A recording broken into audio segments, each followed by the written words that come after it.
welcome back to David's Closet. On this channel, we talk about handbags, accessories, small leather goods, all of those fun things from the male point of view and on a budget. So if that's something that's interesting to you, please subscribe to my channel.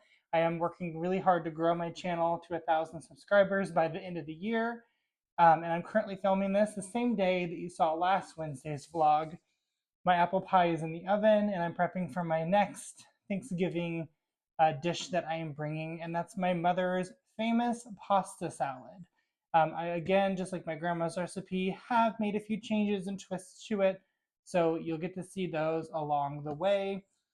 I have a pot warming up to start boiling my noodles, and I use just the Garden Rotoni tricolor pasta, whatever it's called. I actually like the Great Value brand the best, and I have 2 boxes of that. I have 2 boxes of the Bratillo or Barillo. I don't know how many boxes I'm going to make. I'm at least going to do 2, but I wanted to show you that. So that'll be boiling. I don't have enough pots and burners right now to do it all at once, so I do it in batches. And yes, I salt the water. So the first thing I do is start prepping vegetables. And I'm going to start with an orange bell pepper. I don't like green bell peppers. My mom's recipe uses green. I don't like green, so I don't use them. I have an orange bell pepper I cut up the other night to snack on, so I'm going to start with that. Normally I just do red, but because I have the orange and I had to buy the 3-pack with 2 red and 1 orange, because the store I went to, their produce was pretty blah, so that's what I have, and that's why. So again, I try to keep these all uniform. I don't want a ton of variety in the sizes, but I also don't want them super small because I want someone, if they don't like a certain vegetable, to be able to pick them out. One of the big differences between mine and my mom's version is I load mine up with a lot more veggies, I feel like, than she does. Of course, being a mother and dealing with picky children, she, of course, was not always able to put probably as many veggies as she would have liked to put in it. But now as an adult, I can. And however you cut a bell pepper works for you. That's something I love about this super easy pasta salad, is you can really customize it to your liking, to your family's liking, to any dietary restrictions. There's no right or wrong way to really make this. Sometimes if I want to make it for like a weekday lunch, I will add like some diced ham, pepperoni, some cubed cheese. You'll see here I will put broccoli and cauliflower in it. So sometimes I'll use broccoli slaw as my broccoli base. If I'm really feeling lazy, I don't love that for gatherings when I'm making it like this, because I like the big chunks of broccoli. And normally 2 bell peppers is enough for this whole thing. And I don't know with this new mic what you can hear, but the water is starting to boil from my pasta. And I'm boiling the pasta according to the box instructions. So about 8 minutes, 8 to 10 minutes for al dente. I want it to have a little bit of a bite to it because it is going to marinate, obviously, in the dressing that you'll see later. So I don't want it to be overdone, because then as it continues to marinate and do its thing, it gets overdone and then it gets gross. It gets soggy and you don't want that. So I always would rather have it a little bit underdone at first anyway, because I can always adjust it later, than overdone, because I can't go back and undo it. I also prefer to make this around 24 to 30 hours before we are going to eat it, just so it has time to set, finish kind of softening that pasta. If there's any bite to it, everything marinates together, all of those things. Fun thing about me, I actually don't like bell peppers, but in this salad with the dressing that's used, they are absolutely delicious and vital. For cutting bell peppers, I always just try to get the vein and like the white fleshy part out, and of course I don't want any seeds in there. If one or two find their way in there, it's okay, but I try not to make a habit of having a ton of seeds in it. I just don't like them. They're not super spicy, obviously. I mean, it's a bell pepper, but I also don't. I just don't want it.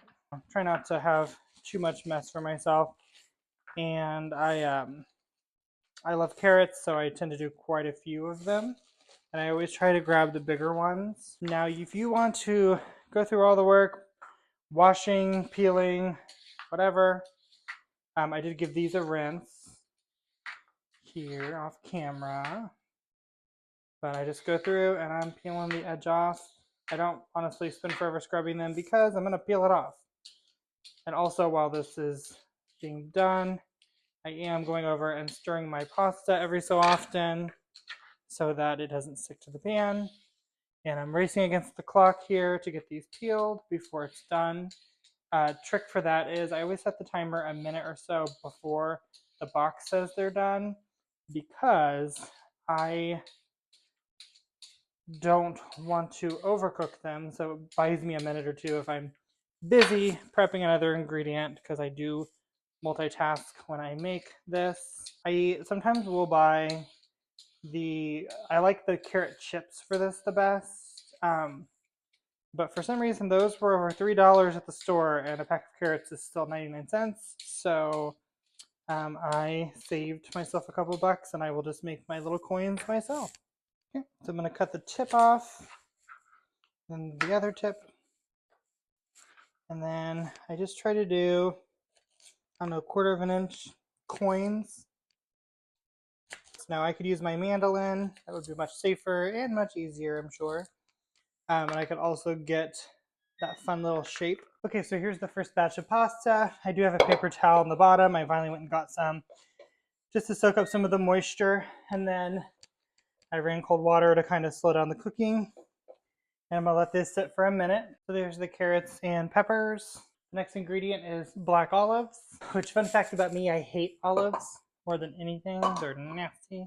But in this salad, they're the best. What I do is I take them and I cut them in half long ways to kind of expose that middle. They're very pretty. I love the look of olives.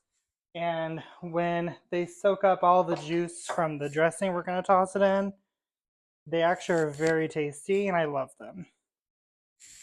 The first time I made this recipe, I left them out because they're not my favorite and it just wasn't quite right. So ever since then, I put them in and she's right. It's necessary. And these are large olives. I prefer to use the medium, but because apparently I'm cutting everything really big this year, I feel like it's larger than it normally is. This goes theme, but I prefer the smaller ones. But you know, sometimes you have to take what you can get, and this is all I could get. And then the last ingredient is the broccoli cauliflower, and I buy the pre-washed, and sometimes I'll give it a rinse depending on how it looks. And again, I just kind of eyeball it, and then a few cauliflower florets. Now, this mix typically doesn't have as much cauliflower to broccoli ratio, so I usually end up using all of it. And then this is just kind of tricky. If anyone's ever cut, you don't want it to be a mess, but I cut the stem off, and then you'll kind of see the little veins. I just kind of trim those off, like at the vein level, and then it comes off a little bite-sized piece. Sometimes you can even just break the cauliflower up. Okay, so here is my vegetable medley. So this is the secret ingredient. This is Kraft Zesty Italian. I normally buy the original size bottles, not the family size. And it's one bottle, maybe 1.5. So for this, probably one full bottle of this should be enough. I had made this recipe before, and this recipe is not groundbreaking. A lot of people make pasta salad with Italian dressing, but this dressing is what makes it taste like my mother's. I've used a lot of different kinds of dressing, and she's always told me this is where it's at. So all you do is give it a good shake, and then I just pour a little bit over the vegetables and kind of get them starting with the marination station. And just like the vegetables, just a little squeeze. And I use a rubber spatula to not tear up the pasta. That's another reason you want it to be slightly underdone, a little bit more al dente, because you don't want it to fall apart when you're stirring it together and all of that fun stuff. And then what I do, just to eliminate the number of bowls that I'm using, go ahead and throw the vegetables in. And see, I definitely load this up with veggies. My brother is not a veggie fan, so he tells me there's too many veggies, but I don't think that's possible. I mean, does that not look delicious with all those vegetables? This is always the hard part in combining both batches of pasta with all the yummy, delicious, scrumptious vegetables. And then I don't add a lot of salt and pepper or seasonings because the Italian dressing is all the seasoning I think it needs. So I just do a little bit of black pepper and a pinch of salt. I salt the pasta while it's cooking, so I don't find it necessary to add a ton of seasonings. But you could always spice it up with whatever your heart desires at this point. And then dump it in. And keep in mind this is 2 boxes of pasta, so it needs a lot of dressing to make sure it's seasoned well for my guests. And I'm making a mess, but I'm just going to the bottom of the bowl, kind of in the center, and just pulling up. And I can see it pulling up a lot of the dressing from the bottom. And then I'm just going to smooth it out here. Try to get all that deliciousness off. I'm going to cover it with saran wrap and put it in the refrigerator for a couple of hours. And every like 3 or 4 hours, I'm going to pull it out, check it, see how it's, doing its thing, and then adding some ingredients to it if needed. I'll probably end up adding another bottle, at least half bottle of dressing to this before it's done. The goal is to keep it wet enough so the pasta continues to soften. I don't have plastic wrap, so I'm going to use foil. Future David here. While editing this video, I realized I didn't film an exit, or I did and it didn't save. So, thank you so much for watching. I know this video wasn't riveting, it's not anything groundbreaking, but this pasta salad is very delicious. And I'm sure you have your own version or recipe of this. Most people do, but it's very versatile. You can do whatever you want with it. It's amazing. Basically, I let it sit overnight. Every couple of hours, I go out and stir it. I say out because I keep it in my garage fridge because the bowl is so big. Especially around the holidays, I don't have the room in my inside fridge. And then in the morning, the noodles will be perfectly softened, and usually I'll add a little bit more dressing to it right before serving, and it's fabulous. Thank you so much for watching. We'll see you next time. Please subscribe to my channel and comment below.